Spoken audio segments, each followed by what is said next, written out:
ये है practice paper, ये है प्रैक्टिस पेपर 21-22 के लिए ही है, ठीक है। तो इसमें भी 60 ही क्वेश्चन है। सबसे पहले क्वेश्चन के अंदर ये कह रहा है कि सरकार की बजट की जो नीति होती है ना, उसको क्या कहते हैं? आय तथा व्यय नीति, राजकोषीय नीति, मौद्रिक नीति, या वित्तीय नीति। क्या कहते हैं उसको? सरकार की बजट की नीति को जो है, सरकार की बजट की नीति को जो है क्या कहते हैं? तो यहाँ पे वैसे तो बेटा आय तथा व्यय नीति भी कहते हैं, ठीक है, लेकिन आय तथा व्यय नीति से ज्यादा अच्छा जो बेटर ऑप्शन है वो है राजकोषीय नीति। सरकार की बजट नीति के कई सारे नाम होते हैं, ठीक है। बजट नीति का मतलब जो सरकार जिसमें बताती है अपने खर्चों के बारे में, अपने एक्सपेंडिचर के बारे में, जो उससे रिलेटेड जो भी पॉलिसीज को फॉर्मुलेट करती है, उसको आय तथा व्यय नीति भी कहते हैं, राजकोषीय नीति भी कहते हैं। तो परफेक्ट अभी यहाँ पे जो आंसर है वो है, आप यहाँ पे लगा दीजिए राजकोषीय नीति पे। राजकोषीय नीति जो है ये बिल्कुल करेक्ट आंसर है। तो सरकार की बजट नीति को जो है राजकोषीय नीति के नाम से भी जानते हैं। बहुत ही ज्यादा ध्यान से सुनेंगे। कह रहा है भुगतान शेष का जो चालू खाता होता है ना, वो केवल डैश को शामिल करता है। इसका मतलब क्या है? इसका मतलब ये है कि चालू खाते के कौन कौन से घटक होते हैं? वस्तुओं का आयात निर्यात, सेवाओं का आयात निर्यात, और एक पक्षीय हस्तांतरण। तो आप यहाँ देखिए, आप यहाँ देखिए, एक तो मैंने ये आपको बताया था, दूसरा मैंने आपको ये बताया था कि ये उन ट्रांजेक्शन्स को रिकॉर्ड करता है जिससे एसेट और लायबिलिटी इफेक्ट नहीं होते हैं, ये उसको रिकॉर्ड करता है। तो आपको सेवाएं कहाँ दिख रही हैं? आप देखेंगे यहाँ पे, आप देखिए सेवा जो है, सेवा जो है ये लिखी हुई, ये रही यहाँ पे सेवा। तो ये जो है किसको रिकॉर्ड करेगा? ये जो है सेवाओं को रिकॉर्ड करेगा। सी जो है, सी जो है ये इसका बिल्कुल करेक्ट आंसर जो है ये हो जाएगा। तो ये आपको ध्यान रखना है। विदेश एफडीआई पूंजी खाते का घटक है। आईएमएफ से उधार पूंजी खाते का घटक है। फेसबुक द्वारा निवेश, ये भी किसका घटक है? ये भी आपका पूंजी खाते का ही घटक है, क्योंकि ये एफडीआई और एफआईआई से रिलेटेड या एसेट और लायबिलिटी को इफेक्ट कर रहे हैं, उससे रिलेटेड है। उसका बताइए, कह रहा है बताइए इसमें से कौन मुद्रा का जो सर्जन है, मुद्रा का जो सर्जन है, इसमें से जो कौन है वो नहीं करता? कौन मुद्रा का सर्जन, निम्न में से कौन मुद्रा का सर्जन करता है? नाबार्ड है, भारतीय रिजर्व बैंक है, सेंट्रल बैंक ऑफ इंडिया है, या एलआईसी है? तो बहुत ही ज्यादा ध्यान से सुनेंगे, बहुत ही अच्छा क्वेश्चन है ये। नाबार्ड मुद्रा का सृजन मतलब मनी क्रिएशन कौन कौन करता है? नाबार्ड कृषि, कृषि से संबंधित जितने भी इंस्टीट्यूशन है उनको फाइनेंसिंग का काम करता है। आरबीआई नोट इशू, एलआईसी ऐसा कोई काम करता ही नहीं, कमर्शियल बैंक करते हैं, ठीक है। तो यहाँ पे कमर्शियल बैंक कौन है? यहाँ पे आपका जो कमर्शियल बैंक है वो है आपका central bank of India. Central bank of India जो है ये आपका कमर्शियल बैंक हो जाएगा, ठीक है। और यही इसका क्या हो जाएगा? यही इसका जो है आपका आंसर हो जाएगा, ठीक है जी। तो ये जो है ये बिल्कुल इसका करेक्ट आंसर है, क्योंकि ये क्या है, ये एक आपका, ये एक आपका कमर्शियल बैंक आता है, ठीक है। ये तीनों के तीनों क्या है? ये तीनों तीनों या तो बैंक नहीं है, या ये, या तो बैंक नहीं है, या ये एक आरबीआई है, एक नाबार्ड है, एक एलआईसी है। तो वो आपको पता ही है तीनों क्या काम करते हैं। उसके बाद कह रहा है, बहुत ही ज्यादा ध्यान से सुनेंगे। एप्पल ने, एप्पल ने आईफोन के आयात को डैश तथा डैश में, डैश तथा डैश में दर्ज किया जाता है। ये लिखा, ये लिखा हुआ है इसके अंदर। एप्पल के आईफोन के आयात को, मतलब अगर हमने दूसरे देशों से एप उसका आयात किया है, तो वो जो है, वो जो है किधर रिकॉर्ड किया जाएगा? ये आपको ध्यान से समझना है, ये बहुत अच्छा क्वेश्चन है, ऐसे क्वेश्चन एग्जाम में बहुत ही ज्यादा आएंगे, ठीक है। सबसे पहली बात तो, सबसे पहली बात तो ये है वस्तु, ठीक है, तो वस्तु को कौन रिकॉर्ड करता है? वस्तु को जो रिकॉर्ड करता है वो रिकॉर्ड करता है चालू खाता। ठीक है, तो ये तो हटा दीजिए, ये वाला ऑप्शन और ये वाला ऑप्शन, ये तो इसके अंदर हो नहीं सकते, क्योंकि वस्तुओं को जो रिकॉर्ड करता है वो चालू खाता रिकॉर्ड करता है। पूंजी खाता जो है, पूंजी खाता जो है वो रिकॉर्ड नहीं करता, सबसे पहली बात तो। फिर मैंने आपको ये बताया था, अच्छा चालू खाते में तो होगी क्योंकि ये वस्तु है। अब अगर हमने आयात किया है, आयात आयात हमने किया है, तो बेटा आयात करने से क्या होगा? आयात करने से पैसे जाते हैं। ठीक है, जब हम किसी दूसरे देश से वस्तु खरीदेंगे, जब हम दूसरे देश से वस्तु खरीदेंगे तो हमारे पास से पैसे जाएंगे। तो इसका जो आंसर है, मैंने आपको क्या बताया था, जब आउटफ्लो हो तो डेबिट साइड, और जब इनफ्लो हो तो क्रेडिट साइड रिकॉर्ड किया जाता है। तो इसका जो आंसर है आपका, इसका जो आंसर है आपका वो क्या है? वो है आपका बी। बी जो है ये बिल्कुल इसका करेक्ट आंसर है, क्योंकि एक तो चालू खाते में आएगा, मैंने आपको बता दिया क्यों आएगा, और दूसरा डेबिट साइड में क्यों आएगा? डेबिट साइड में इसलिए आएगा, डेबिट साइड में डेबिट साइड में इसलिए आएगा क्योंकि इससे भाई वस्तुओं का और सेवाओं का क्या हो रहा है? इससे वस्तुओं का और सेवाओं का जो है, इससे वस्तुओं का सेवाओं का, या जब भी आयात होता है वो चालू खाते में रिकॉर्ड किया जाता है। तो बी इसका करेक्ट आंसर है।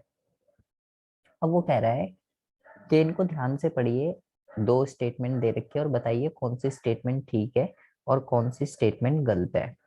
भारत की अर्थव्यवस्था विदेशी प्रत्यक्ष निवेश के लिए एक पसंदीदा गंतव्य है।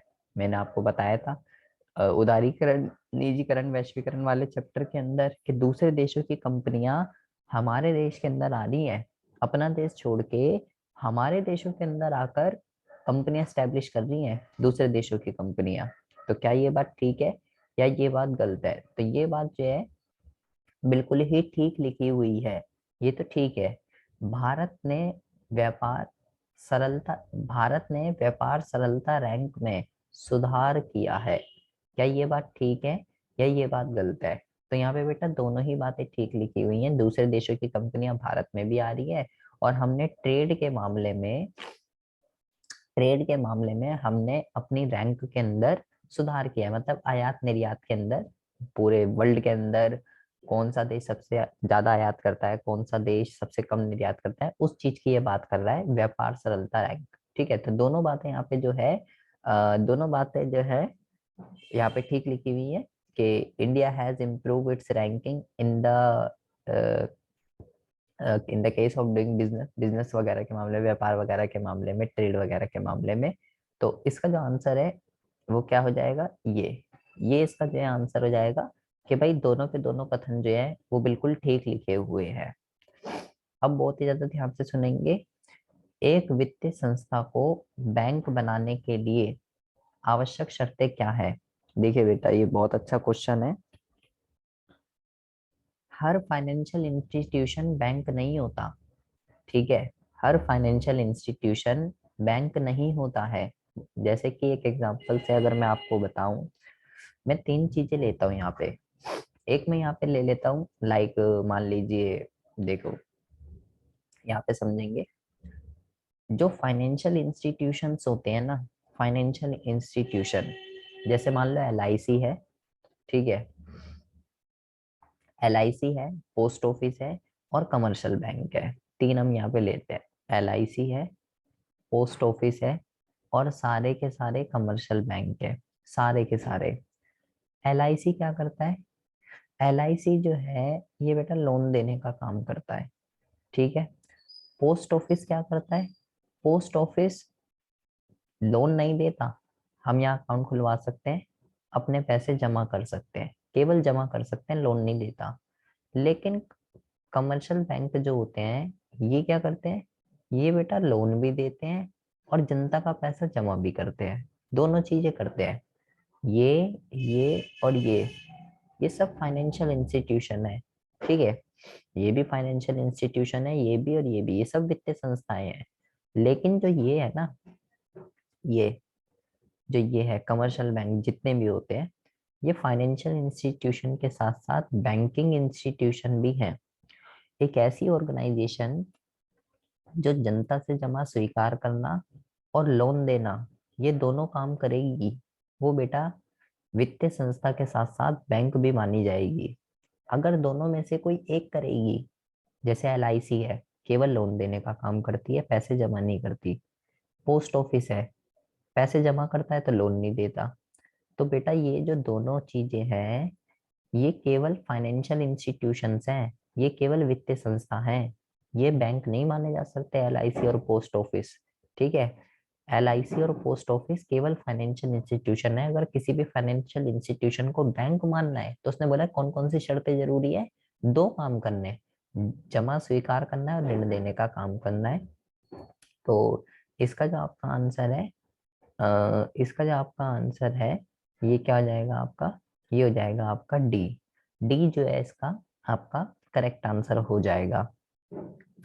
उसके बाद कहता है कि अभिषेक कहता है इस बाजार में विदेशी मुद्राओं का क्रय विक्रय होता है तथा ये एक निश्चित स्थान तक सीमित नहीं है। विदेशी मुद्राओं का क्रय विक्रय होता है, वो कौन सा बाजार है जिसके अंदर विदेशी मुद्राओं का क्रय विक्रय होता है? तो बेटा ये विदेशी विनिमय वाले चैप्टर से रिलेटेड है। मैंने आपको बताया था एक बाजार होता है जिसको कहते हैं विदेशी विनिमय बाजार, जहाँ सभी देशों की करेंसी का एक्सचेंज एक्सचेंज एक्सचेंज होता है, क्रय विक्रय होता है, और ये दो तरीके से काम करता है। एक बताया था मैंने आपको वायदा बाजार, एक बताया था हाजिर बाजार। जब पेमेंट भी उसी दिन हो जाती है तो वो हाजिर बाजार होता है, जब पेमेंट भी उस दिन ना होकर भविष्य की किसी तिथि पर होती है वो वायदा बाजार होता है। ये ध्यान रखना है आपको, अच्छा क्वेश्चन है। उसके बाद कह रहा है दो स्टेटमेंट दे रखी है, हमें बताना है कौन सी स्टेटमेंट सही है और कौन सी स्टेटमेंट गलत है। बजट आने वाले फाइनेंशियल ईयर के लिए अनुमानित आय और अनुमानित व्यय का विवरण होता है। क्या ये बात ठीक है? हाँ जी, यही बढ़ाया है मैंने भी आपको बजट में कि आने वाले सालों में सरकार को कहाँ कहाँ से पैसे मिलने वाले हैं और कहाँ कहाँ उसको पैसे खर्च करने वाली है, एक्सपेक्टेड है। बेटा आप ध्यान रखिएगा, या अनुमानित लिखा हुआ होना चाहिए, कभी कभी यहाँ पे वास्तविक लिखा हुआ आ जाता है, एक्चुअल नहीं है, एक्सपेक्टेड है, अनुमानित। तो ये ध्यान रखिएगा, वो खेल जाता है कभी कभार, अनुमानित होना चाहिए यहाँ पे। और दूसरे में क्या लिखा हुआ है, बजट अनुमान सरकार के पिछले साल के वित्तीय प्रदर्शन के आधार पर, वित्तीय प्रदर्शन के आधार पर किया जाता है। मतलब कि पिछली परफॉर्मेंस जैसी रही है सरकार की, उसको देखते हुए आने वाले साल के बारे में बजट बनाया जाता है। क्या ये बात ठीक है या ये बात गलत है? तो ये बेटा ये बात गलत है, ऐसा कुछ भी नहीं है कि पिछले साल की हरकतों को देखते हुए, फाइनेंशियल पोजीशनों को देखते हुए हम अपने आने वाले साल के बारे में बताएंगे, ये स्टेटमेंट बेटा गलत लिखी हुई है। तो इसका जो आंसर है, इसका जो आंसर है वो है आपका सी। सी जो है इसका पूरा करेक्ट आंसर हो जाएगा। उसके बाद कह रहा है कि जो विदेशी प्रत्यक्ष निवेश का जो इनफ्लो होता है, विदेशी प्रत्यक्ष निवेश का जो इनफ्लो होता है वो डैश व डैश में दर्ज किया जाता है। कहाँ पे आएगा वो? अंत प्रवाह का मतलब होता है बेटा इनफ्लो, और बाह्य प्रवाह का मतलब होता है आउटफ्लो। ठीक है, तो इनफ्लो हो रहा है तो सिंपल सी बात है, आएगा तो क्रेडिट में। ठीक है, किस साइड आएगा? क्रेडिट साइड आएगा, मतलब इस वाले फिल इन द ब्लैंक्स में, इस वाले फिल इन द ब्लैंक्स में तो ये आना है क्रेडिट। ठीक है, और दूसरा ये है कि जो एफडीआई होता है, जो एफडीआई होता है वो किसका घटक होता है? तो बेटा मैंने आपको बताया जो एफडीआई होता है वो पूंजी खाते का घटक होता है, तो ये पूंजी खाते के क्रेडिट साइड में आएगा। तो बेटा ऐसे क्वेश्चन पक्का गारंटीड है, आने ही आने हैं। ऐसे क्वेश्चन को आप बहुत ही अच्छे से करके जाइएगा। तो 2 और 4 सही विकल्प जो है वो है आपका 2 और 4, ये जो है इसका आंसर हो जाएगा। उसके बाद कह रहा है कि पहचानिए इसमें से कौन सा कथन आरबीआई के संदर्भ में सही नहीं है, गलत वाली स्टेटमेंट बतानी है। ये सरकार से जमा स्वीकार करता है, सरकार को लोन देता है, ये बैंक मुद्रा का सर्जन करता है, और सभी करेंसी नोट जारी नहीं करता है, या नहीं लिखा हुआ है। आरबीआई का कौन सा काम नहीं है? ठीक है, कौन सी चीज यहाँ पे गलत लिखी हुई है? तो बेटा आरबीआई मनी क्रिएशन नहीं करता, मनी क्रिएशन जो है वो कमर्शियल बैंक करते हैं। और यहाँ पे क्या लिखा हुआ है? करेंसी नोट जारी नहीं करता, वो तो करता है ना करेंसी नोट जारी, तो यहाँ तो लिखा हुआ नहीं करता। तो ये तीनों जो है यहाँ पे जो है, यहाँ पे बेटा वो ये भी बात बिल्कुल ठीक लिखी हुई है, क्योंकि मैंने आपको बताया था कि ऑल कॉइन्स और 1 रुपीज नोट आरबीआई थोड़ी जारी करता है, वो भारत सरकार का वित्त मंत्रालय जारी करता है। ये तो केवल 2 से 2,000 रुपए तक के नोट जारी करता है।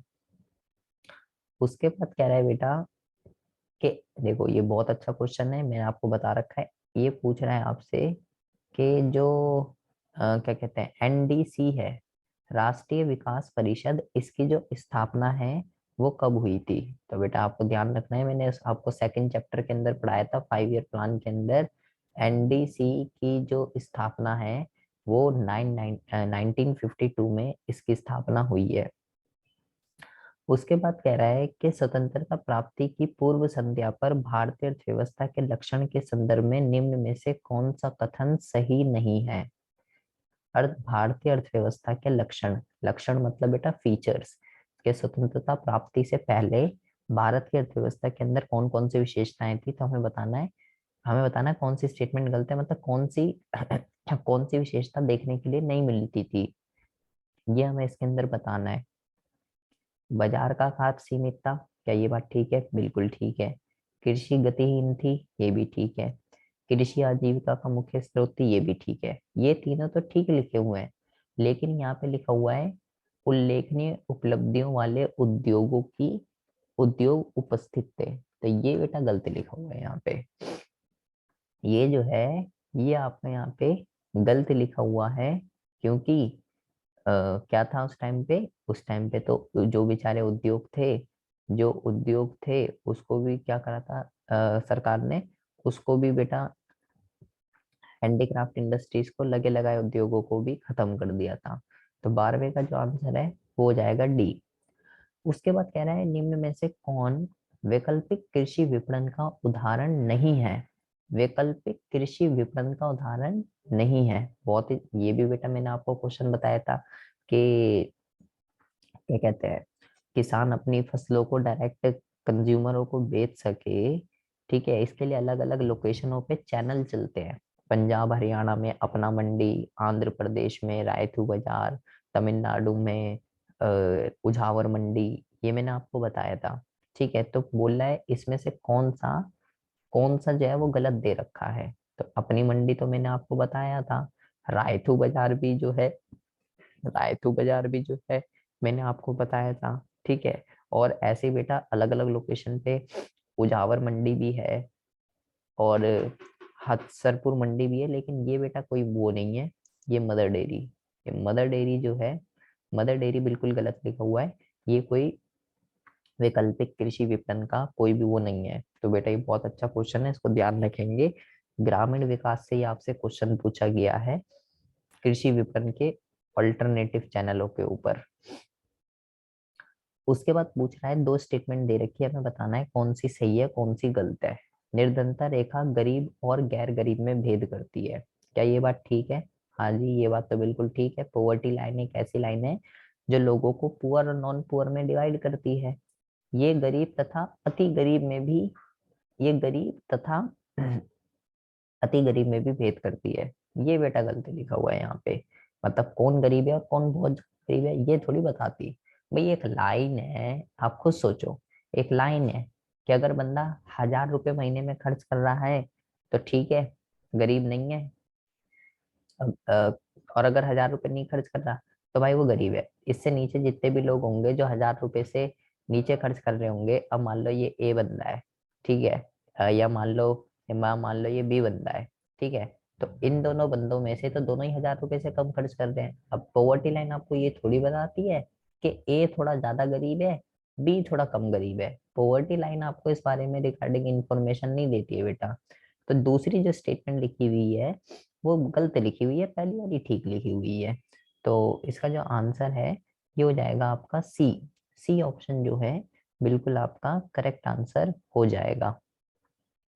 उसके बाद कह रहा है कि इन कथनों को पढ़िए, असर्शन दे रखा है, रीजनिंग दे रखी है, और बताइए कौन सा सही है। तो मैंने क्या बताया था बेटा, या तो गलत वाला पहचान लो, या अगर दोनों सही हैं तो बेटा फिर दिक्कत हो जाती है। पहले देखते हैं लिखा क्या है। मुद्रा की जो पूर्ति है उसको नियंत्रित करने के लिए जो रेपो रेट है उसमें वृद्धि की जाती है। क्या ये बात ठीक है, क्या ये बात गलत है? तो ये तो बात बेटा बिल्कुल ठीक लिखी हुई है। क्वेश्चन जो पूछा गया है आपसे, केंद्रीय बैंक से आपसे क्वेश्चन पूछा गया है। मैंने कुछ इंस्ट्रूमेंट बताए थे, CRR, SLR, रेपो रेट। तो मैंने आपको बताया था कि जब भी इन्फ्लेशन वगैरह होती है, डिमांड ज्यादा होती है, तो ये सब चीजें बढ़ती हैं। ठीक है, और ये सारी चीजें बढ़ेंगी, CRR, SLR, repo rate, margin requirement. तो मुद्रा की पूर्ति को अगर कंट्रोल करना है तो सब बढ़ेंगी ये चीजें। तो ये तो ठीक लिखी हुई है। और रीजन में क्या लिखा हुआ है? क्रेडिट की राशनिंग, ये क्या कहते हैं, क्रेडिट की राशनिंग, एक बेटा मार्जिन रिक्वायरमेंट, तीन, और नैतिक दबाव और क्रेडिट की राशनिंग, ये मैंने आपको बताया था। इसमें वह राशि और उद्देश्य निर्दिष्ट करना शामिल है जिसके लिए क्रेडिट दिया जाना है। क्या ये बात ठीक है, क्या ये बात गलत है? तो बेटा यहाँ पे ये वाली जो चीज लिखी हुई है ये भी बिल्कुल ठीक लिखी हुई है। इसका मतलब मैंने क्या बताया था आपको कि सरकार क्या कर वो क्या कर देता है, राशनिंग के अंदर लिमिट फिक्स कर देता है। एक तरीके का कोटा सिस्टम है ये, जिससे कि जहाँ लोन की ज्यादा जरूरत होती है वहां पे चला जाता है, जहाँ लोन की कम जरूरत होती है वहां नहीं जाता। एक लिमिट फिक्स कर देता है कि इस सेक्टर के अंदर आप जो है इससे ज्यादा लिमिट नहीं दे सकते। ठीक है, तो दोनों चीजें बिल्कुल ठीक लिखी हुई हैं। लेकिन बेटा ऊपर बात चल रही थी मुद्रा की पूर्ति और रेपो रेट में वृद्धि की, नीचे बात चल रही है क्रेडिट की राशनिंग की। मतलब ऊपर जो बात चल रही है, पहली बात, ऊपर वाला जो इंस्ट्रूमेंट है वो बेटा मात्रात्मक उपकरण है, नीचे वाला जो है वो गुणात्मक उपकरण है। दिखे दोनों ठीक है, लेकिन इनका आपस में रेपो रेट का या मात्रात्मक का गुणात्मक से कोई भी संबंध नहीं है। तो इसका जो आंसर है वो हो जाएगा बी, कि लिखे तो दोनों ठीक है लेकिन रीजन का असर्शन से कोई लिंक नहीं है। ठीक है, उसकी करेक्ट एक्सप्लेनेशन जो है वो नहीं दे रहा है। हरित क्रांति से पहले भारत डैश से गेहूं का आयात करता था। देख लो बेटे, बहुत ही अच्छा क्वेश्चन है। 5 ईयर प्लान से ये क्वेश्चन पूछा गया है। ठीक है, मैंने आपको आत्मनिर्भरता वाला जब ऑब्जेक्ट बता रहा था तो मैंने वहां पे आपको क्या बताया था कि भाई इससे पहले हम किससे लेते थे, USA से। USA मतलब अमेरिका से लेते थे। भारत और पाकिस्तान दोनों को दे रहा था। उसने ये बोला कि अगर बेटा तूने, लड़ाई चल रही थी उस टाइम पे, अगर तूने बंद नहीं करी तो बेटा खाने के लिए नहीं दूंगा मैं तेरे को, ये जल्दी से बंद कर दो ये लड़ाई झगड़ा। तो किससे लेता था वो जो है आ, अमेरिका से। अमेरिका से जो है वो गेहूं का आयात करता था। ठीक है, तो ये बहुत ही अच्छा क्वेश्चन है, ये ध्यान रखना है आपको, इम्पोर्टेंट है। अब कह रहा है कॉलम 1 कॉलम 2 दे रखे हैं, बताना है कौन सा पेयर ठीक है और कौन सा पेयर गलत है। देखिए यहाँ पे लिखा है, चालू खाते का जो शेष है वो क्या होता है, वस्तुओं के निर्यात तथा आयात का अधिक्य। तो बेटा यहाँ तक चालू खाता तो बेटा वस्तु सेवा और एक पक्ष ये सबको रिकॉर्ड करता है, यहाँ पे केवल वस्तु लिखा हुआ है। तो ये जो पेयर है ये तो बेटा गलत है। भुगतान संतुलन क्या है, विदेशी मुद्रा का बाह्य प्रवाह, विदेशी मुद्रा का विदेशी मुद्रा का विदेशी मुद्रा का अंत प्रवाह, यहाँ पे ये लिखा हुआ है। ठीक है, अच्छा दूसरा देखते हैं। दूसरा जो है दूसरा जो है यहाँ पे देखते हैं, अदृश्य के शुद्ध आयात, वस्तुओं का निर्यात और वस्तुओं का आयात। ये तो बेटा गलती लिखा हुआ है। अदृश्य जो होती है इसका तो कोई लेना ही देना नहीं है, तो सेवाएं है या वस्तु है। और यहाँ पे जो लिखा हुआ है विदेशी ऋण तथा निवेश, विदेशी ऋण तथा निवेश ये पूंजी खाते का घटक है। ठीक है, क्या ये पूंजी खाते का घटक है? तो बेटा ये जो है ये पूंजी खाते का घटक है। ठीक है, लेकिन बेटा यहाँ पे ना दो दो चीजें ठीक है। यहाँ पे ये भी ऑप्शन ठीक है, जो भुगतान शेष, जो भुगतान संतुलन होता है, मैंने आपको ये भी बताया था कि ये विदेशी मुद्रा का इनफ्लो और विदेशी मुद्रा का आउटफ्लो, इसको जो है रिकॉर्ड करता है। यहाँ पे बेटा ये वाला पेयर भी बिल्कुल ठीक दे रखा है और ये वाला पेयर जो है ये भी बिल्कुल ठीक दे रखा है। ठीक है, दोनों चीजें जो है दोनों चीजें बेटा बिल्कुल ठीक दे रखी है। भुगतान शेष, कितनी फॉरेन करेंसी आई, 1 मिनट इंग्लिश में चेक करने दो। हाँ यहाँ पे ये ठीक है बेटा, क्वेश्चन में थोड़ी मिस्टेक है। ठीक है, जैसे सबसे पहला क्वेश्चन जो होता ना बेटा कि सरकार की बजट नीति को क्या कहते हैं, तो उसमें भी बेटा दोनों ऑप्शन ठीक थे। ठीक है, आय तथा व्यय नीति भी कहते हैं बेटा, और राजकोषीय नीति भी कहते हैं। तो पहले क्वेश्चन में और 17वें क्वेश्चन में दो दो ऑप्शन जो है वो ठीक है। ठीक है, तो अभी फिलहाल जो है ये भी ऑप्शन ठीक है और ये भी ऑप्शन ठीक है, दोनों ही ऑप्शन ठीक है। थोड़ा प्रिंटिंग मिस्टेक है इस क्वेश्चन के अंदर। ठीक है, ऐसे ही क्वेश्चन बेटा सीबीएसई में भी बहुत आ रहे हैं आजकल, प्रिंटिंग मिस्टेक वाले। उसके बाद कह रहा है, उसके बाद कह रहा है ये बेटा बहुत ही इंपॉर्टेंट चीज है। ठीक है, अगर ये मैंने आपको नहीं बताया था शायद, लेकिन मैंने वीडियोस में बताया था, अगर आप वीडियो देखते हो तो। यहाँ पे कह रहा है कि मदर डेयरी और अमूल जो है ना, अमूल दूध जो आता है, वो किस चीज का उदाहरण है। तो बेटा वो जो उदाहरण है ना, वो है इसका सहकारी विपणन का। ठीक है, सहकारी विपणन का जो है, सहकारी विपणन का एक उदाहरण है। सहकारी विपणन समितियां ऐसी समितियां होती हैं, दूध के मामले में बेटा गुजरात के अंदर मैंने आपको बताया था, श्वेत क्रांति जब मैं आपको बता रहा था, तो एक वो बनी हुई है दूध के प्रोडक्शन में इंक्रीमेंट करने के लिए सहकारी विपणन, जिसने कि गुजरात के अंदर दूध की प्रोडक्शन को बहुत ही ज्यादा इंक्रीज किया है। और बेटा आपको क्या कहते हैं, ये क्या कहते हैं, एक तो जैसे ये मदर डेयरी और अमूल के बारे में ये पूछा जा रहा है ना, तो आपको जो है, आपको बेटा इसकी फुल फॉर्म भी पता होनी चाहिए। ठीक है, अमूल जो है, अमूल की फुल फॉर्म जो है ये क्या होती है। तो अमूल की जो फुल फॉर्म है, अ, अमूल की जो फुल फॉर्म है वो है आपकी, शायद मैंने आपको बताई थी। पहले तो इसका आपको फाउंडर ध्यान रखने हैं। ठीक है, वर्गीस कुरियन, वर्गीस कुरियन जो है, वर्गीस कुरियन जो है वो इसके फाउंडर माने जाते हैं। ठीक है, और क्या कहते हैं, इसकी जो फुल फॉर्म है वो है शायद, क्या कहते हैं, कहाँ गया, आनंद मिल्क यूनियन, ऐसी कुछ इसकी वो है। ठीक है, तो ये आपको ध्यान रखना है, ये आपको ध्यान रखना है, ये भी एग्जाम में जो है, ये भी एग्जाम में जो है, ये भी एग्जाम में पूछी जा सकती है। ठीक है, ये आनंद मिल्क यूनियन लिमिटेड, आनंद मिल्क यूनियन लिमिटेड, ये इसकी फुल फॉर्म है, दोनों आ सकती हैं एग्जाम में। और वर्गीस कुरियन इनके फाउंडर है, फादर माने जाते हैं दूध के, श्वेत क्रांति के या इसके। उसके बाद है क्वेश्चन नंबर 19 में कि निवारक औषधि डेंगू मलेरिया के विरुद्ध जागरूकता अभियान पर व्यय सरकार ने खर्चा कर रही है कि जी डेंगू मलेरिया इन सब से बचिए, लोगों तक इस चीज की इंफॉर्मेशन पहुंचा रही है, तो खर्चा कर रही है सरकार इन सब चीजों के, इन सब चीजों की लोगों को अवेयरनेस हो जाए, तो खर्चा कर रही है। तो कह रहा है ये किस चीज का उदाहरण है, राजस्व नेचर का खर्चा है, पूंजीगत नेचर का खर्चा है, या किस चीज का खर्चा है। तो सरकार को बेटा कोई एसिड और लाइबिलिटी तो बना के नहीं देगा ये, ना तो कोई एसिड, भाई सरकार खर्चा कर दी उससे क्या होगा। एक माइक में बोल देंगे जी आसपास पानी जमा ना, आप होता होगा आपके घर पे आसपास भी आते होंगे, आसपास पानी जमा हो ना होने दे। ठीक है, इससे डेंगू मलेरिया के चांस हैं, सफाई रखें, पानी ना जमा होने दें। तो ये सब ऐसे सरकार खर्चा कर रही है। तो वो बेटा, तो वो बेटा राजस्व प्रकृति का व्यय है, ध्यान से देख लीजिएगा, या आय भी लिखी हुई है, आय नहीं है ये, व्यय कर रही है। तो ए और बी तो हो ही नहीं सकते, वहां तो आय लिखा हुआ है। या तो राजस्व नेचर का व्यय है, या पूंजीगत का है। पूंजीगत का हो नहीं सकता क्योंकि कोई एसेट और लायबिलिटी क्रिएट करके नहीं दे रहा है। इसमें से कौन सा निर्धनता मापन से संबंधित नहीं है। अब देखो बेटा, ये क्वेश्चन मैं आपको पहले भी बता चुका हूँ, ये बेटा अभी जब मैं आपको निर्धनता पढ़ा था तो भी, और ये भी आपका जो है, ये भी आपका जो है क्या कहते हैं, प्री बोर्ड के पे क्वेश्चन में आया था यही क्वेश्चन सेम आपका उठ के। निर्धनता रेखा पॉवर्टी को मापती है, हाँ जी।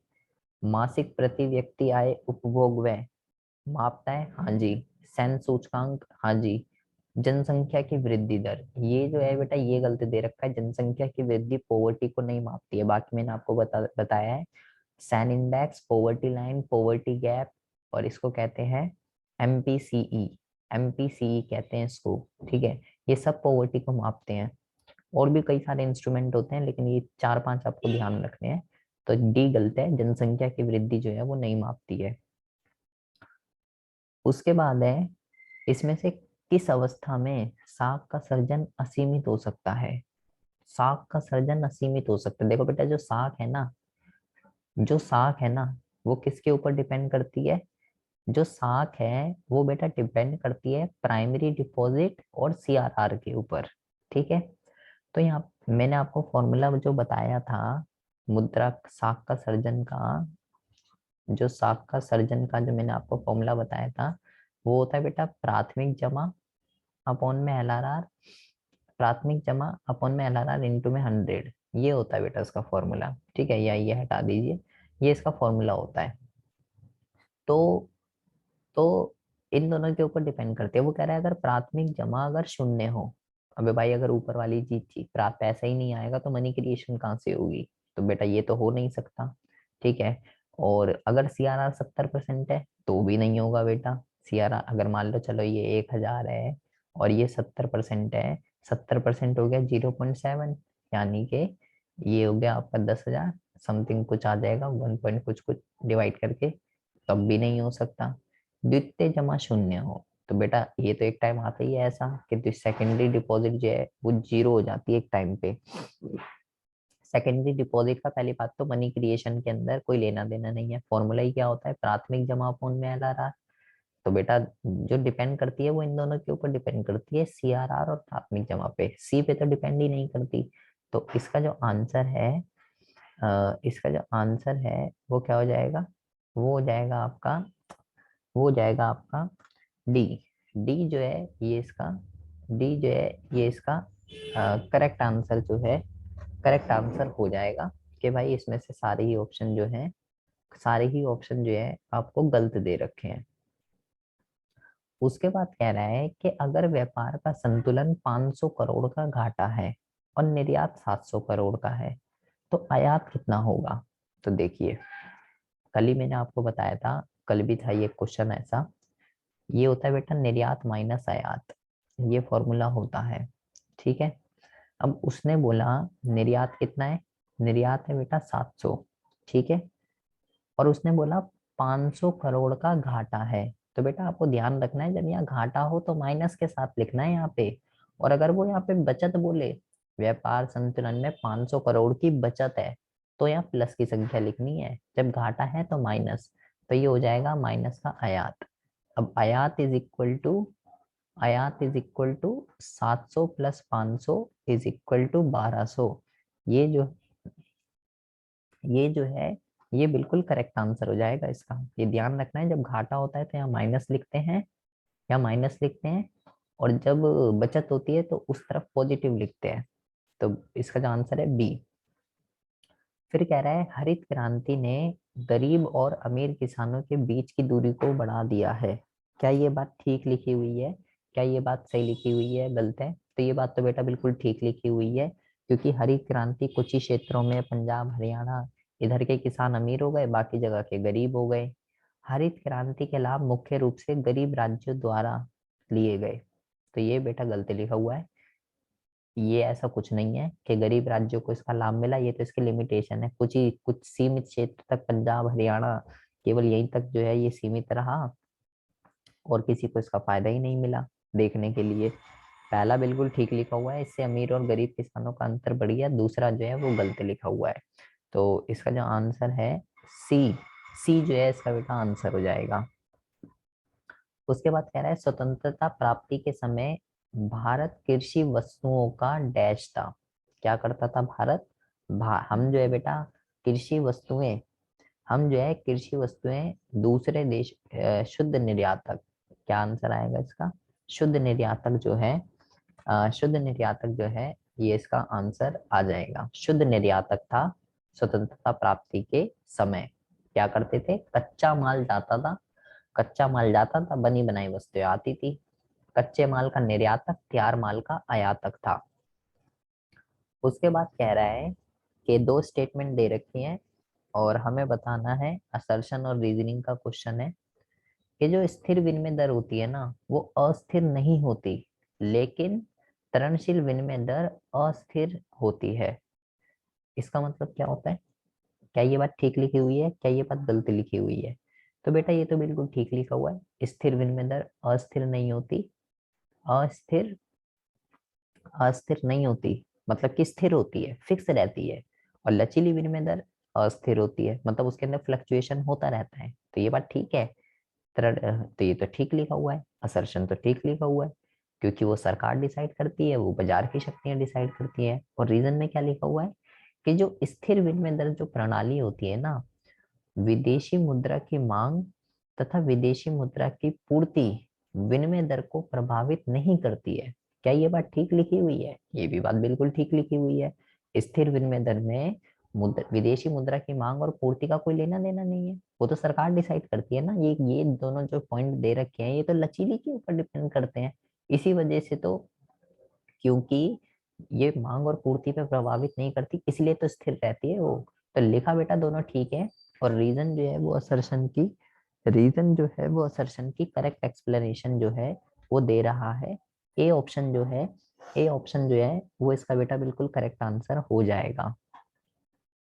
उसके बाद कह रहा है कि मान लीजिए अर्थव्यवस्था में जो प्राथमिक जमाएं हैं वो 5,000 करोड़ है और सीआरआर 10% है, तो कुल मुद्रा का जो सर्जन है वो कितना होगा? ऐसे क्वेश्चन बेटा मैंने आपको करने बताए हैं। आपको फॉर्मूला लगाना है कि मुद्रा का सर्जन इज इक्वल टू 5,000 अपॉन में 10 मल्टीप्लाई 100, एक जीरो से एक जीरो, 5,000 इंटू में 10, 50,000 बेटा आंसर हो जाएगा, जो भी हम ऊपर क्वेश्चन कर रहे थे। ठीक है, तो देख लीजिए उसके ऊपर दो दो तीन तीन क्वेश्चन आए हुए हैं मनी क्रिएशन के ऊपर। ये इंपॉर्टेंट है बेटा, ध्यान रखिएगा। मनी मल्टीप्लायर का फॉर्मूला आपको ध्यान रखना है और मुद्रा का सर्जन या साख का सर्जन ये आपको ध्यान रखना है। उसके बाद कह रहे हैं इनको पढ़िए और बताइए क्या 1950 और 1990 से पहले सुधार काल में खेती योग्य भूमि में, खेती योग्य भूमि में कमी हुई? क्या ये बात ठीक लिखी हुई है, क्या ये बात गलत लिखी हुई है? तो बेटा ये बात तो बेटा बिल्कुल ही गलत लिखी हुई है यहाँ पे। उस टाइम पे तो जीवन जीने का एकमात्र साधन बेटा यही था। लोग, पॉपुलेशन का 75% से ज्यादा लोग यही करते थे और करते क्या थे। तो मैंने सिर्फ अभी असर्शन पढ़ा, मेरे को पता चल गया गलत है, मुझे नीचे पढ़ने की जरूरत ही नहीं। हाँ, सीधा आंसर जो है बेटा वो आपका डी आंसर हो जाएगा, क्योंकि यहाँ लिखा हुआ है असर्शन गलत है, रीजन सही है। ठीक है, ऐसा कोई ऑप्शन ही नहीं है कि दोनों गलत हो, कि असर्शन भी गलत है और रीजन भी गलत है, ऐसा कोई ऑप्शन ही नहीं है। तो बस जहाँ इन तीनों ऑप्शनों में ए बी और सी में असर्शन ठीक लिखा हुआ है, तो ये तो हो नहीं सकते ना बेटा, रीजन कुछ भी लिखा हो ये तो हो नहीं सकते। असर्शन गलत है मेरा, तो मेरे असर्शन पढ़ते ही पता चल गया। जब एक गलत हो तो क्वेश्चन को करना आसान हो जाता है। अब देखो बेटा, कह रहा है इसमें से कौन सा कथन गलत वाला बताना है बेटा, गलत कथन को पहचानिए। ऑपरेशन फ्लड जो है, श्वेत क्रांति जिसे व्हाइट रिवॉल्यूशन कहते हैं, वो दूध से संबंधित है। अभी मैं ऊपर ही आपको बता रहा था, वर्गीस कुरियन जिसके फाउंडर हैं। तो ठीक है बेटा। कृषि का विविधीकरण ग्रामीण विकास में महत्वपूर्ण भूमिका निभा रहा है, ये भी बात बिल्कुल ठीक है। फसलों का विविधीकरण, रोजगार का विविधीकरण, ये भी बात बिल्कुल जो है यहाँ पे बेटा ठीक लिखी हुई है। स्वयं सहायता समूह जो है ना वो गैर संस्थागत ग्रामीण साख का स्रोत है, ये बेटा गलत लिखी हुई है। इसको कहते हैं S self help group, SHG self help group जो है बेटा वो गैर संस्थागत के नहीं, गैर संस्थागत का स्रोत नहीं है बेटा वो। ठीक है, वो संस्थागत के अंदर जो है वो संस्थागत के अंदर जो है बेटा वो काउंट किया जाता है, ये गलत लिखा हुआ है यहाँ पे। ठीक है, और ये भी बेटा ध्यान रखना है। यहाँ ये भी बेटा बहुत बारी आ रही है क्वेश्चन में, ये जो डी ऑप्शन यहाँ पे लिखा हुआ है, सूक्ष्म वितरण प्रणाली माइक्रो क्रेडिट सिस्टम ने जो है ना तथा ग्रामीण ऋण के बीच का अंतर कम कर दिया है, ये भी बात बेटा बिल्कुल ठीक लिखी हुई है। माइक्रो क्रेडिट सिस्टम के ऊपर भी क्वेश्चन आ रहा है, तो इसको भी आप पढ़ के जाएंगे। उसके बाद लिखा हुआ है कि इसको पढ़िए और बताइए कौन सा सही है कौन सा गलत है। मानव पूंजी निर्माण एक स्थैतिक अवधारणा है। स्थैतिक का मतलब क्या होता है बेटा? स्थैतिक का मतलब होता है एक स्टैटिक कॉन्सेप्ट है। क्या ये बात ठीक है? क्या ये बात गलत है? तो बेटा ये बात जो है, ये बात बिल्कुल ही गलत है। ठीक है, ये बात बिल्कुल ही गलत है। मैंने बोला जैसे आपको एक चीज गलत पता चल जाए तो वो आपका क्या हो जाएगा, वो आपका जो है गलत हो जाएगा, सीधा आपको पहचानने में आसानी हो जाएगी। अब कह रहा है जी इसमें से देखिए सही युग्मों का चयन कीजिए, कौन सा पेयर सही है। 20 सूत्र कार्यक्रम 1982 में आया। 20 सूत्र कार्यक्रम 1982 में आया। अब भाई हमने तो ये पढ़ा नहीं कि 20 सूत्र कार्यक्रम 1982 में आया, तो मुझे इस पे डाउट है, मुझे इस पे डाउट है कि ये सही होगा या नहीं। तो पहले मैं और देखता हूँ। मनरेगा 150 दिन का कुशल रोजगार देता है, तो 150 दिन का तो नहीं देता बेटा, ये तो 100 दिन का देता है। जन धन योजना 2014 में आई। जन धन योजना, तो ये बेटा बिल्कुल करेक्ट दे रखा है। जन धन योजना के बारे में बहुत ही अच्छे से पढ़ लीजिएगा। ठीक है, जन धन योजना क्या है, जिसमें मोदी सरकार ने जीरो बैलेंस पे अकाउंट ओपन कराए थे बहुत सारे लोगों के। ठीक है, इससे बेटा लोगों के अकाउंट खुले, लोगों ने अकाउंटों में अपने पैसे जमा करने शुरू करिए। ठीक है, और जब लोगों ने पैसे जमा करने शुरू करे, बैंकों के पास प्राथमिक जमा आई। जो प्राथमिक जमा क्या होती है, जो लोग अपना पैसा जमा करते हैं वो बेटा प्राथमिक जमा होती है। तो इससे बैंकों के पास प्राथमिक जमा आई और मनी क्रिएशन और ज्यादा होने लगी। तो क्वेश्चन बेटा ये भी आता है एक, कि जनधन योजना से मुद्रा की पूर्ति या मनी क्रिएशन जो है व्यापारिक बैंकों की, वो बढ़ी है या घटी है? तो बेटा बड़ी है उससे, क्योंकि लोगों के अकाउंट खुले, लोगों ने अपने पैसे जमा कराए उसके अंदर, और पैसे जब जमा हुए तो वो प्राथमिक जमा हुई। प्राथमिक जमा से ही तो बेटा बैंक क्या करता है, लोन देने का काम करता है, उसी से ही सेकेंडरी डिपॉजिट क्रिएट होती है। तो ये बहुत अच्छा क्वेश्चन है। जनधन योजना 2014 में आई थी और इससे कमर्शियल बैंक की मनी क्रिएशन की जो पावर है वो बड़ी है। ये ध्यान रखना है आपको, क्वेश्चन आया वो भी यही है। उसके बाद कह रहा है कि इसमें से पहचानिए जो निर्धनता के संदर्भ में सही नहीं है। जो गलत स्टेटमेंट है उसको पहचानना है हमको, गलत स्टेटमेंट को। निर्धनता आंकड़े एनएसएसओ द्वारा एकत्रित किए जाते हैं। क्या ये बात ठीक है या ये बात गलत है? तो ये तो बात ठीक है बेटा। निर्धनता के आंकड़े योजना आयोग द्वारा जारी किए जाते हैं, ये भी बात बेटा ठीक है। उसके बाद लिखा हुआ है, उसके बाद लिखा हुआ है निर्धनता की पहचान निर्धनता रेखा के आधार पर की जाती है, ये भी ठीक लिखा हुआ है। और यहाँ लिखा हुआ है बेटा ग्रामीण क्षेत्रों की कैलोरी 2100 है, ये बात बेटा गलत लिखी हुई है। ग्रामीण की 2100 थोड़ी है, ग्रामीण की तो 2400 है। ये तो शहरी क्षेत्रों की इसने यहाँ पे लिख दी, शहरों की 2100 है, ग्रामीण की 2400 है। ये बात गलत लिखी है, तो ये बेटा ध्यान रखिएगा, ये अच्छे क्वेश्चन है बहुत ही ज्यादा। आर्थिक सुधार काल में सेवा क्षेत्र की वृद्धि दर डैश से अधिक रही है। आर्थिक सुधार मतलब जब जिस टाइम 1991 के बाद से जो सेवा क्षेत्र की जो वृद्धि है ना, जो सेवा क्षेत्र की जो वृद्धि है वो बेटा, वो बेटा सबसे ज्यादा है, प्राथमिक द्वितीयक सबसे ज्यादा प्राथमिक क्षेत्र के अंदर ही कृषि आता है, तो ये दोनों तो सेम ही है। तो उपरोक्त सभी इसका आंसर है। इसलिए बेटा इकोनॉमिक रिफॉर्म्स को जो है, आर्थिक सुधारों को एक तरफा समृद्धि भी कहते हैं, क्योंकि ये सेवा क्षेत्र की तरफ ज्यादा ध्यान देता है। आर्थिक सुधार ने कृषि क्षेत्र पे कोई ध्यान ही नहीं दिया है, कृषि क्षेत्र को नेग्लेक्ट किया है। ठीक है, मतलब उसकी तरफ कोई ध्यान ही नहीं दिया।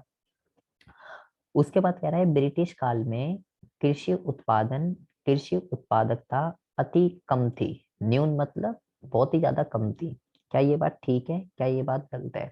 तो ये बात तो बेटा ठीक लिखी हुई है।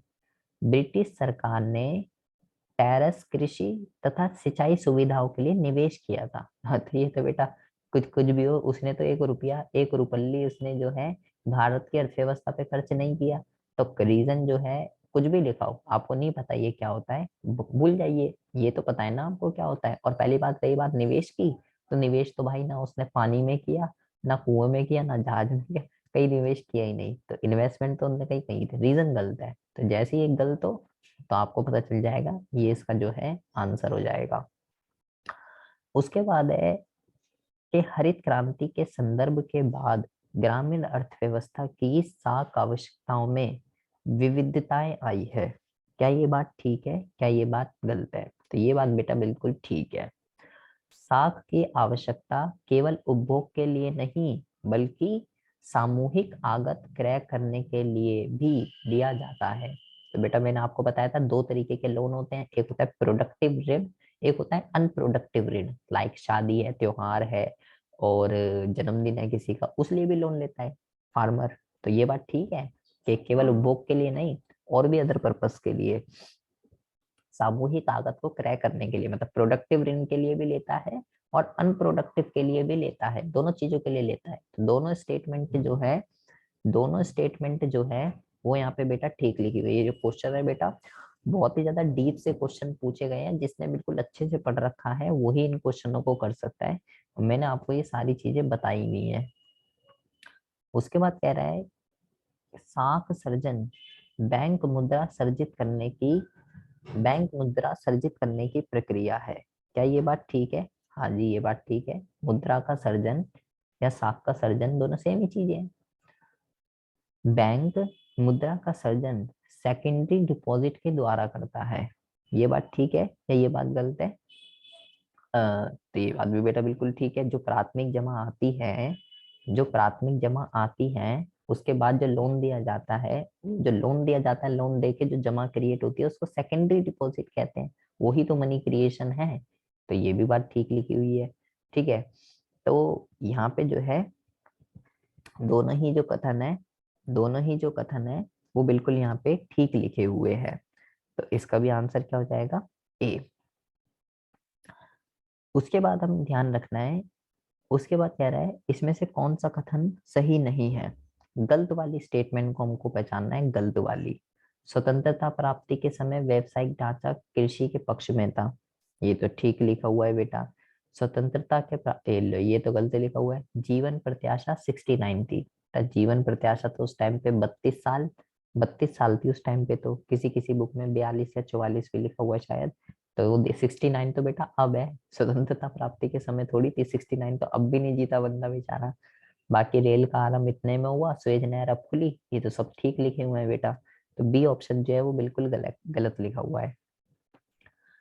उसके बाद कह रहा है जब वस्तुओं तथा सेवाओं का शेष विश्व से आयात किया जाता है तो उसको पूंजी खाते में दर्ज किया जाता है। वस्तुओं और सेवाओं का, बेटा वस्तु और सेवा को तो पूंजी खाता रिकॉर्ड करता ही नहीं, वो तो चालू खाता रिकॉर्ड करता है। मैंने असर्शन पढ़ा, असर्शन गलत हो गया तो बेटा कुछ आगे पढ़ने की जरूरत ही नहीं, सीधा जो है डी आंसर हो जाएगा कि भाई असर्शन गलत है।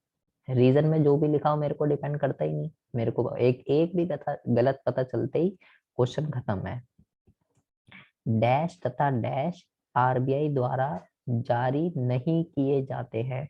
लिखा है जारी नहीं किए जाते हैं। कौन कौन सा? 1 रुपए का नोट और सारे के सारे 1 रुपए का नोट और सिक्के, ये दोनों जारी नहीं किए जाते। तो 1 और 2, 1 और 2 का लिखा है बेटा ये रहा। ये वाला जो विकल्प है ये बिल्कुल ठीक हो जाएगा बेटा। उसके बाद कह रहा है कि किसानों को उनकी फसल, आरबीआई क्या इशू करता है बेटा? 2 रुपए के नोट से लेके 2000 रुपए तक के नोट। किसानों को उनकी फसलों का उचित दाम नहीं मिलता था। क्या ये बात ठीक है? हाँ जी ये बात तो ठीक है। बेचारे अपनी किसान अच्छी खासी फसल को भी आयात आपात बिक्री कर देते थे, गांव के विभाजन सहकारी इनको दे देते थे कम दामों पे। वहां उचित कृषि विपणन का अभाव था। ये भी बात भाई, इसीलिए तो बेचता था कि मंडियां नहीं थी, तभी तो उनके मुंह लगता था जाके। दोनों की दोनों चीजें ठीक लिखी हुई हैं और रीजन असर्शन की करेक्ट एक्सप्लेनेशन भी दे रहा है। तो ये भी, इसका भी आंसर बेटा बिल्कुल ठीक हो जाएगा, ए हो जाएगा इसका आंसर।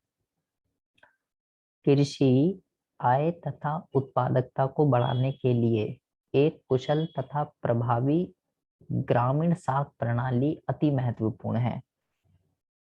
कृषि की आय को और उत्पादकता को अगर बढ़ाना है तो हमें एक कुशल और प्रभावी ग्रामीण साख प्रणाली की जरूरत है। क्या ये बात ठीक है? क्या ये बात गलत है? तो बेटा क्या कहते हैं, कृषि की इनकम को अगर बढ़ाना है और कृषि की उत्पादकता को अगर बढ़ाना है तो हमें जो है एक कुशल और प्रभावी ग्रामीण साख प्रणाली की अति आवश्यकता है। बेटा ये तो बात ठीक है। और रीजन में जो लिखा हुआ है आधुनिक कृषि आधुनिक कृषि तकनीकी को अपनाने के लिए बाजार से आगत का क्रय करना पड़ता है। आधुनिक कृषि तकनीक को अपनाने के लिए बाजार से आगतों का क्रय करना पड़ता है। ये भी बात बिल्कुल ठीक है बेटा। ये दोनों ही बात बेटा बिल्कुल ठीक लिखे हुए हैं। ठीक है, इसका जो आंसर है, इसका जो आंसर है बेटा, मेरे अकॉर्डिंगली तो ये होना चाहिए, ए होना चाहिए। ठीक है, ए इसका आंसर होना चाहिए। लेकिन बेटा इसकी मार्किंग स्कीम में जो है इसका आंसर गलत दे रखा है, इसका आंसर गलत दे रखा है। ठीक है, 1 मिनट रुकिए जरा। हम्म, हाँ, इसका आंसर बेटा गलत दे रखा है। कह रहा है असर्शन जो है, कथन, असर्शन गलत है। असर्शन तो यार ठीक लिखा हुआ है। असर्शन तो बेटा ठीक, एक मिनट इंग्लिश में पढ़ने दो। An efficient and effective rural credit delivery system critical for rising agriculture productivity है। ए लगाना बेटा आप इसमें, ए ज्यादा जो है, ए ज्यादा जो है ठीक है। ठीक है, ये गलत लिखा हुआ है इसने। उसके बाद है, इसके बाद है कि निम्नलिखित कथन को पढ़िए और बताइए कि मांग जमाएं मुद्रा की पूर्ति का भाग नहीं होती हैं। मांग जमाएं क्या होती है बेटा? मांग जमाएं होती है डिमांड डिपॉजिट। मांग जमाएं क्या होती है? मांग जमाएं जो होती हैं वो बेटा वो होती है डिमांड डिपॉजिट। ठीक है, वो डिमांड डिपॉजिट होती है। अब वो कह रहा है ये मुद्रा की पूर्ति का भाग नहीं होती। तो बेटा ये तो मुद्रा की पूर्ति का, ये तो मुद्रा की पूर्ति का भाग होती है। मैंने आपको M1 घटक बताया था, जिसमें मैंने आपको बताया था C+DD+OD, तो ये तो होती हैं। तो इसमें क्या होगा, ये आपका जो है और बी में लिखा हुआ है, वैसे तो मेरे को पता ही चल गया। मांग जमाव में उपलब्ध राशियों को वस्तु तथा सेवाओं के क्रय के लिए, ये तो छोड़ दीजिए। यहाँ पे बेटा, यहाँ पे हमारा जो ये है ना, ये ये 41वें का जो आंसर है, ये हो जाएगा आपका डी। डी इसका जो है, ये इसका करेक्ट आंसर हो जाएगा, क्योंकि मांग जमाए तो बेटा मुद्रा की पूर्ति का जो पार्ट है वो होती है। उसके बाद कह रहा है कि निम्नलिखित कथन को ध्यान से पढ़िए और सही विकल्प को चुनिए। निर्धनता रेखा से नीचे रहने वाले लोगों को निर्धन कहा जाता है। क्या ये बात ठीक है, क्या ये बात गलत है? तो बेटा ये बात जो है बिल्कुल ठीक है। रोजगार अवसरों की कमी निर्धनता का एक कारण है, ये भी बात बिल्कुल ठीक है। दोनों कथन जो हैं वो बिल्कुल सही दे रखे हैं। इसमें से किसका संबंध मानव पूंजी निर्माण से नहीं है? लिंक किसका नहीं है? मानव पूंजी भौतिक पूंजी की उत्पादकता में वृद्धि करता है। शिक्षा मानव पूंजी निर्माण का एक महत्वपूर्ण कारक है। मानव पूंजी निर्माण और मानव विकास दोनों जो है वो कह रहा है, दोनों जो है कह रहा है वो एक ही है। एक नहीं है बेटा। ठीक है, दोनों अलग अलग है। वो भी ऑप्शन ठीक था, वो भी ऑप्शन ठीक था। और सूचना मानव संसाधन का एक बेहतर उपयोग लाती है। तो ये तो बेटा सब स्रोत दे रखे, मैंने स्रोतों में आपको पढ़ाया था। शिक्षा पर वह, सूचना पर वह, स्वास्थ्य पर वह, भौतिक पूंजी मानव पूंजी का अंग है, वही उसका यूज करता है, वही उसको बनाता है। सब ऑप्शन ठीक लिखे हुए हैं। लेकिन ह्यूमन कैपिटल फॉर्मेशन और ह्यूमन डेवलपमेंट दोनों अलग अलग चीजें होती हैं। ह्यूमन डेवलपमेंट एक बेटा वाइडर टर्म है। ठीक है, मानव विकास एक विस्तृत विचारधारा है, ये एक संकुचित विचारधारा है। ये बेटा कई सारी चीजों के ऊपर डिपेंड करता है। ठीक है, लाइक देश के अंदर लोग, सभी लोगों को अच्छी शिक्षा, अच्छी स्वास्थ्य, अच्छा खाना पीना, रहन सहन, पानी, कुपोषण वगैरह नहीं है लोग, इन सब चीजों के ऊपर डिपेंड करता है ये। यदि भुगतान शेष के चालू खाते में घाटा है तो व्यापार शेष डैश होगा। बेटा बहुत ही ज्यादा ध्यान से सुनेंगे, ये क्वेश्चन बहुत ही ज्यादा इंपॉर्टेंट है। अगर कह रहा है चालू खाते में अगर घाटा है, चालू खाते में, तो बेटा मैंने आपको क्या बताया था? मैंने आपको ये बताया था कि जो ये चालू ये जो आपका चालू खाता होता है, ये 3 चीजों को रिपोर्ट करता है। वस्तु को, सेवा को और एक पक्षीय हस्तांतरण को। इन 3 चीजों को रिकॉर्ड करता है। उसने बोला चालू खाते में घाटा है, इन तीनों। चालू खाते में घाटा कब होता है बेटा? जब इन तीनों का जो आयात है, जब वो ज्यादा हो जाता है इन तीनों के निर्यात से, तो चालू खाते में घाटा होता है। और व्यापार शेष क्या होता है बेटा, इस चीज को जो केवल वस्तु को रिकॉर्ड करता है, इसको बेटा क्या कहते हैं, इसको जो है, इसको जो है बेटा व्यापार शेष कहते हैं, बैलेंस ऑफ ट्रेड। तो बेटा इसमें जो घाटा हो रहा है वो केवल इसके ऊपर थोड़ी ना डिपेंड करता है, इन दोनों चीजों के ऊपर भी डिपेंड करता है। सेवाओं में और एक पक्षीय हस्तांतरण, इन दोनों के ऊपर भी डिपेंड कर सकता है, हो सकता है इन दोनों का आयात ज्यादा हो। तो बेटा इस पे इसका जो है ये अधिशेष में भी हो सकता है, ये घाटे में भी हो सकता है, कुछ भी हो सकता है। सी ऑप्शन इसमें बिल्कुल करेक्ट आंसर है, सी ऑप्शन इसमें बिल्कुल करेक्ट आंसर है। ठीक है, तो क्या कहते हैं उसमें, उसमें जो है, उसमें जो है ए और सी इसमें करेक्ट आंसर हो जाएगा आपका, ये जो है, ये आपका बिल्कुल ये आपका जो है, ये बिल्कुल आपका करेक्ट आंसर हो जाएगा। ऐसे बेटा क्वेश्चन बहुत सारे आने हैं, ये ध्यान रखिएगा। उसके बाद कह रहे हैं कि भारत सरकार ने निर्धनता उन्मूलन के लिए अनेक रोजगार के कार्यक्रम चलाए हैं।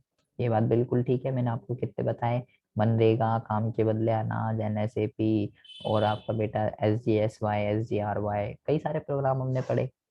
रोजगार रहित विकास के कारण निर्धनता में कोई विशेष कमी नहीं आई है।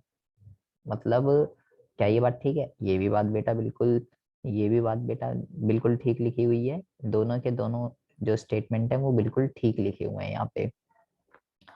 उसके बाद कह रहा है कि भुगतान संतुलन एक वर्ष में एक देश के नागरिक तथा सरकार के द्वारा शेष विश्व के साथ सभी आर्थिक लेन देन का विस्तृत विवरण होता है। क्या ये बात ठीक है? क्या ये बात ठीक है, क्या ये बात गलत है? तो बेटा ये बात बिल्कुल, ये बात जो है बिल्कुल ठीक, ये बात जो है, ये बात जो है बेटा बिल्कुल ठीक लिखी हुई है। और फिर कह रहा है भुगतान शेष में केवल विदेशी विनिमय का इनफ्लो और आउटफ्लो को दर्ज किया जाता है। तो ये भी बात बेटा बिल्कुल ठीक लिखी हुई है। दोनों बात जो है, दोनों बात जो है ये बेटा बिल्कुल ठीक लिखे हुए हैं। 46 के अंदर दोनों बातें बिल्कुल ठीक लिखी हुए हैं, लेकिन बेटा बात तो दोनों में एक ही तो लिखी हुई है, ऊपर कुछ अलग चीज थोड़ी लिखी हुई है। आर्थिक लेन देन क्या है कि कितनी विदेशी मुद्रा का इनफ्लो हुआ, कितनी विदेशी मुद्रा का आउटफ्लो हुआ, लिखे दोनों ठीक है, लेकिन बेटा रीजन का असर्शन का साथ कोई लिंक नहीं है, कोई करेक्ट एक्सप्लेनेशन जो है उसकी नहीं दे रहा है। ठीक है, तो इसका जो आंसर है आपका, इसका जो आंसर है आपका बी, बी ऑप्शन जो है ये इसका आपका करेक्ट आंसर हो जाएगा। उसके बाद कह रहा है कि इसमें से सही कथन को पहचानिए, सही वाले को, सही स्टेटमेंट को बताना है कि स्वतंत्रता के समय भारत की जो अर्थव्यवस्था एक कंपायन थी। हाँ जी, 85% जनसंख्या, 85% जनसंख्या कृषि पर आश्रित थी। ये भी बात बेटा मोस्टली ठीक है, बहुत ज्यादा थी। स्वतंत्रता के समय भारी, स्वतंत्रता के समय भारी तथा मूल उद्योगों का अभाव था। ये भी बिल बात ठीक है। तटीय नहर योजना एक सफल योजना थी क्योंकि यह ब्रिटिश काल में यातायात का एक सुविधाजनक साधन थी। हमें बताना है, हमें बताना है कि इस क्वेश्चन में हमें बताना है निम्नलिखित में से सही कथन का चयन कीजिए।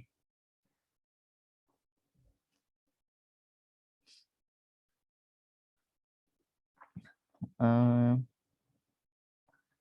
बेटा इस क्वेश्चन में भी दिक्कत है, ठीक है, थोड़ी दिक्कत है इस क्वेश्चन के अंदर भी। यहाँ पे शायद नहीं आएगा कि इसमें से कौन सा कथन सही नहीं है। ठीक है, क्योंकि भारत की अर्थव्यवस्था एक गतिहीन, पिछड़ी हुई और एक कंपायन अर्थव्यवस्था उस टाइम पे थी। ठीक है, 75% से ज्यादा पॉपुलेशन, ये भी ऑप्शन ठीक है, ये सारे ऑप्शन तो बेटा ठीक है इसके अंदर, ये वाला ऑप्शन शायद गलत है।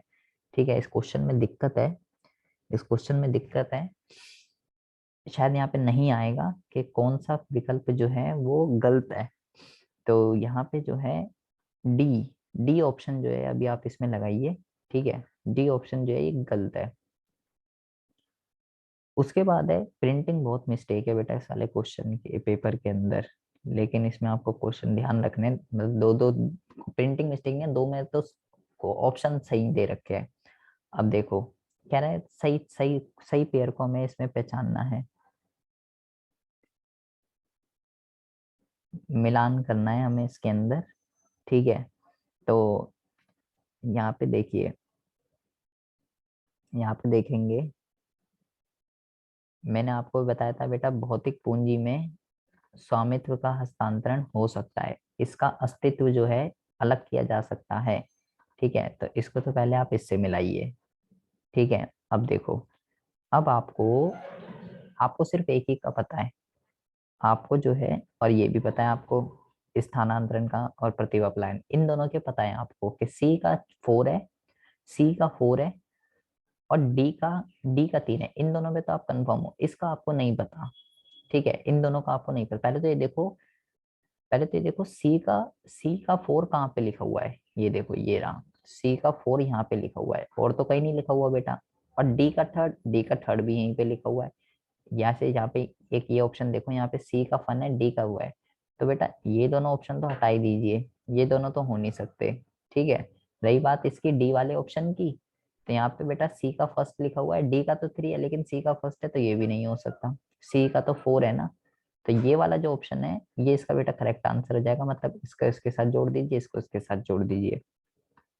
तो इस तरीके के क्वेश्चन अगर बेटा मैचिंग में आ जाते हैं, मैचिंग में अगर आ जाते हैं और आपको कुछ नहीं पता, तो दिमाग दौड़ाइए, उसको यहाँ तुक्काबाजी करने की बजाय नीचे करिए तुक्काबाजी, कि भाई मैं जिस पे तो श्योर श्योर हूँ उसका तो यही है, तो उससे आसान हो जाएगा आपके लिए करना। तो इसका जो आंसर है बेटा, वो जाएगा आपका ए। ए जो है, ए जो है आपका करेक्ट आंसर, ए जो है आपका करेक्ट आंसर हो जाएगा।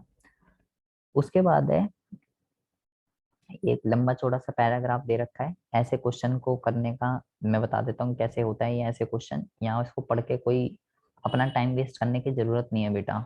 ठीक है, ऐसा क्वेश्चन अगर कोई डेटा वगैरह का क्वेश्चन है तो बेटा उसका ऊपर लिंक है, अदरवाइज ये पैराग्राफ पढ़ने का कोई लिंक नहीं है। बिना पैराग्राफ पढ़े भी अपना टाइम बचा सकते हो और डायरेक्ट इस क्वेश्चन को कर सकते हो। निम्नलिखित में से कौन सा बजट का उद्देश्य नहीं है? तो भाई मैंने पढ़ रखा है, मेरे को पता है कि बजट के उद्देश्य क्या होते हैं, आर्थिक विकास, आर्थिक स्थिरता, आय का पुनः वितरण, ये सब हैं। ये नहीं है भुगतान शेष में अधिक्य का सर्जन, खत्म बात। डैश तथा डैश प्राप्तियां सरकार की राजस्व प्राप्तियां होती हैं। तो राजस्व प्राप्तियां कौन सी होती हैं बेटा? कर राजस्व, कर राजस्व और गैर कर राजस्व सरकार की राजस्व प्राप्तियां होती हैं। पहचानिए इसमें से कौन सा राजस्व नेचर का खर्चा है। तो बेटा ब्याज का जो भुगतान होता है वो राजस्व नेचर का खर्चा है, क्योंकि इससे एसेट और लायबिलिटी क्रिएट नहीं होती। ऋण का भुगतान, निर्माण, ये सब तो बेटा एसेट और लायबिलिटी क्रिएट कर रहे हैं। इनसे या तो एसेट का निर्माण हो रहा है या लायबिलिटी का। रिक्त स्थान को भरिए, राजकोषीय घाटा कुल व्यय माइनस कुल प्राप्तियां, और बेटा उधार को छोड़कर। ठीक है, उधार को छोड़कर फॉर्मूला पूछ लिया राजकोषीय घाटे का, तो जो उधार होता है वही तो बेटा राजकोषीय घाटा है। तो यहाँ पे क्या आएगा, क्या आएगा, उधार को छोड़कर। अब देख लीजिए आप, मैंने तो पूरा पैराग्राफ तो पढ़ा ही नहीं मैंने, लेकिन मैं तो बिना पैराग्राफ पढ़े क्वेश्चनों को करे जा रहा हूँ, क्योंकि मुझे तो पता है ना वो पैराग्राफ जो है सरकारी बजट के बारे में दे रखा है, मुझे सरकारी बजट की नॉलेज है पूरी। तो मैं क्यों अपना टाइम वेस्ट करूँ वहां पर? कोई डेटा वगैरह का क्वेश्चन होता तो मैं वहां देखता उस चीज को। सरकार द्वारा पूंजीगत व्यय परिसंपत्तियों का निर्माण नहीं करते, तो ये तो बात ही गलत कर दी इनने, स्टेटमेंट ही गलत दे रखी है कि पूंजीगत व्यय जो होते हैं वो एसिड नहीं बनाते। भाई वही तो एसिड बनाते हैं, तो कथन वन गलत है। तो देख लो कथन वन जो है कहाँ पे गलत लिखा हुआ है, यहाँ लिखा है दोनों सही है, दोनों गलत है। कथन वन गलत कहाँ लिखा हुआ है? दूसरा भी देख लेते हैं, दूसरे में क्या लिखा हुआ है, अनुदान। इसमें बेटा आप रिस्क नहीं ले सकते, जो स्टेटमेंट वाला है इसमें आप रिस्क नहीं ले सकते कि एक पढ़ते ही पता चल जाएगा, इसमें दोनों पढ़ने पड़ेंगे आपको। पहला तो गलत है, तो मैं श्योर हो गया। अनुदान संपत्तियों के निर्माण का सृजन करते हैं, पर फिर भी ये पूंजीगत प्राप्तियों का व्यय है। ये भी बेटा गलती लिखा हुआ है, दोनों दोनों के दोनों गलती लिखे हुए हैं। तो बी ऑप्शन जो है बिल्कुल करेक्ट आंसर है। डैश का सरकार के बजट से संबंध नहीं है। किस चीज का सरकार के बजट से, किस चीज का सरकार के बजट से जो है संबंध नहीं है? प्राथमिक घाटे से, कर के राजस्व से, पूंजीगत प्राप्तियों से, या बैलेंस ऑफ ट्रेड से। तो इसका जो आंसर है बेटा, इसका जो आंसर है वो आएगा ये। इस चीज से इस बेटा इसका कोई संबंध नहीं है, क्योंकि ये आपको क्या बताता है, प्राथमिक घाटा उधार ब्याज के बिना सरकार को भी करंट में कितने ऋण की जरूरत है उसको बताता है। बाकी राजस्व, प्राप्तियां, व्यय, ये तो बेटा इससे तो लिंक है सरकार का। ठीक है, कितने पैसे आ रहे हैं, ये तो इनकम का सोर्स है सरकार की। तो इससे कोई लेना देना नहीं है। ठीक है, ये तो विदेशी विनिमय है ना। व्यापार अधिक के क्या है, विदेशी विनिमय। विदेशी विनिमय का बजट से कोई खास लेना देना, खास क्या लेना देना नहीं है। मैंने 54 क्वेश्चन कर लिए, मैंने ऊपर पहला पैराग्राफ पढ़ा ही नहीं क्या लिखा है पैराग्राफ के अंदर। तो टाइम को बचाइए अपना। अब फिर ये क्वेश्चन देखो ऐसे ही आ गया। अब ये क्वेश्चन आर्थिक सुधारों के ऊपर है। ये क्वेश्चन आर्थिक सुधारों के ऊपर है। ठीक है, आपने इसको सब कुछ पढ़ रखा है, मुझे सब कुछ पता है। 1991 में संकट आ गया था, पीवी नरसिम्हा राव उस टाइम पे प्रधानमंत्री था, मनमोहन सिंह उस टाइम पे जो है क्या कहते हैं, मनमोहन सिंह उस टाइम पे जो है वित्त मंत्री था। उस टाइम पे हमने 7 बिलियन का लोन लिया था वर्ल्ड बैंक और आईएमएफ से। हमें तो ये भी पता है 7 बिलियन का लिया था इसने, तो ये भी नहीं लिख रखा 7 बिलियन का इसने लोन लिया था। तो इसको इस सब कुछ चीज करने के लिए हमने 19 जुलाई 1991 में योजना करी। ठीक है, नीति के उपाय ऐसे थे जो स्थैतिकरण के उपाय और संरचनात्मक सुधार के अर्थव्यवस्था में सुधार करते हैं। तो ये सब हमें पता है। उदारीकरण, निजीकरण, वैश्वीकरण, हमने इसको अपनाया, इन सब चीजों को दूर किया, ये सब हमें पता है। इसको पढ़ने की जरूरत नहीं है। कोई अगर ऐसा क्वेश्चन आ गया जिसका मुझे नहीं पता, वो देखना पड़ेगा। भारत द्वारा किस वर्ष में आर्थिक नीति अपनाई गई? तुम लो, ये तो सीधा, ये तो हलवा सा क्वेश्चन है। कब अपनाई गई? ए ऑप्शन ठीक है। वित्तीय संकट सरकार की प्रतिबंधात्मक नीतियों का अंतिम परिणाम था। बिल्कुल सही बात है। फाइनेंशियल वित्तीय संकट क्यों आया? हमने इतने रिस्ट्रिक्शन, इतने प्रतिबंध लगा रखे थे, इसलिए तो आया। वित्तीय संकट के अल्पकालीन समाधान के लिए सरकार ने संरचनात्मक सुधार के उपाय अपनाए थे। अल्पकालीन नहीं बेटा, दीर्घकालीन। ठीक है, और ये गलत लिखे हुए हैं। और संरचनात्मक सुधार नहीं, वित्तीय सुधारों को ये अपनाया था। पहला ठीक है, दूसरा बेटा गलत लिखा हुआ है। तो 56 का जो आंसर है, पहला सही है, दूसरा गलत है। सी ऑप्शन बेटा ठीक है। उसके बाद है निम्नलिखित, भारत ने आर्थिक सुधार या नई आर्थिक नीति दबाव में अपनाई थी। ये लिखा हुआ है, दबाव में अपनाई थी, क्योंकि भाई हमारे ऊपर संकट आ गया था, इतना कोई ऑप्शन ही नहीं था सरकार के पास। और रीजन में लिखा हुआ है वित्तीय संकट का सामना करने के लिए आर्थिक सहायता अर्थव्यवस्था को खोलने की शर्त के साथ आई थी। इसके इसके अंदर बेटा बहुत ही ज्यादा ध्यान से सुनेंगे, बहुत ही ज्यादा ध्यान से सुनेंगे।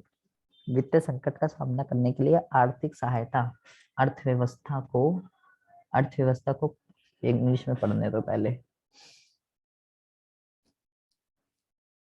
Financial assistance, financial assistance. बेटा यहाँ पे थोड़ी प्रिंटिंग मिस्टेक है हिंदी में। ठीक है, हिंदी में थोड़ी प्रिंटिंग मिस्टेक है बेटा। यहाँ आर्थिक सहायता लिख दिया इसने, फाइन नहीं, एक मिनट रुको जरा।